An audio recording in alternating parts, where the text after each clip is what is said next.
छहुरा बोलाई के मारिले तो महाजहां Presented by Devi Music. के छहुरा बोलाई के छहुरा बोलाई मारिले तो महाजहां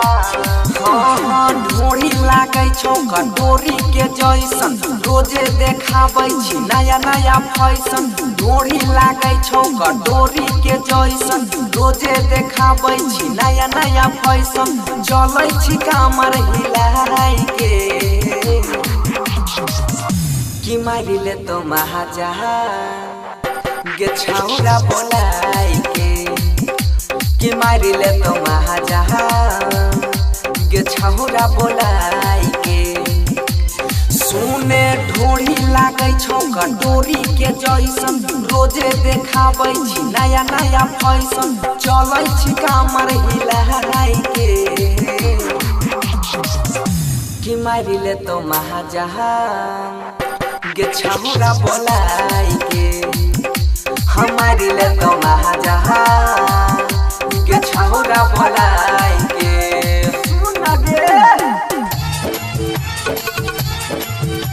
मारिले तो महाजहां छहुरा बोलाई के मारिले तो महाजहां छहुरा बोलाई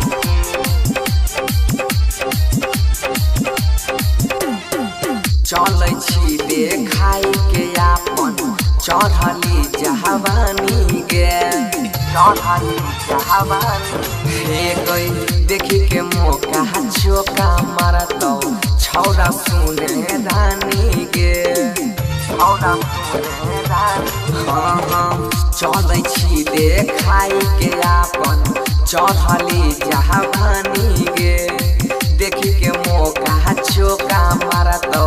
छौरा सुने रानी गे हेगे राखे न तनिका छुपाई के कि मारिले तो महाजहां गे छहुरा बोलाई कि मारिले तो महाजहां गे छहुरा बोलाई के सुन गे कि मारिले तो महाजहां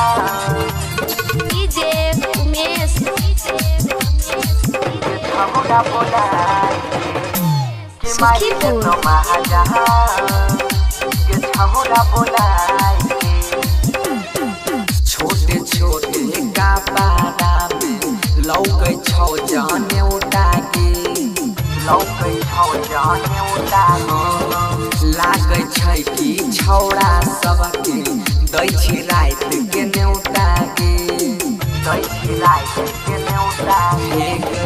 छोटे छोटे कपड़ा में लौकै छौ जाने उठा के लागे छै कि छौरा सबके दै छी रात के न्योता के हेगे नजर से नजर मिलाई के कि मारिले तो महाजहां गे छहुरा बोलाई कि मारिले तो महाजहां गे छहुरा बोलाई के सुन गे कि मारिले तो महाजहां गे छहुरा बोलाई कि मारिले तो महाजहां छहुरा बोलाई प्रेम चंदनी राजा कहो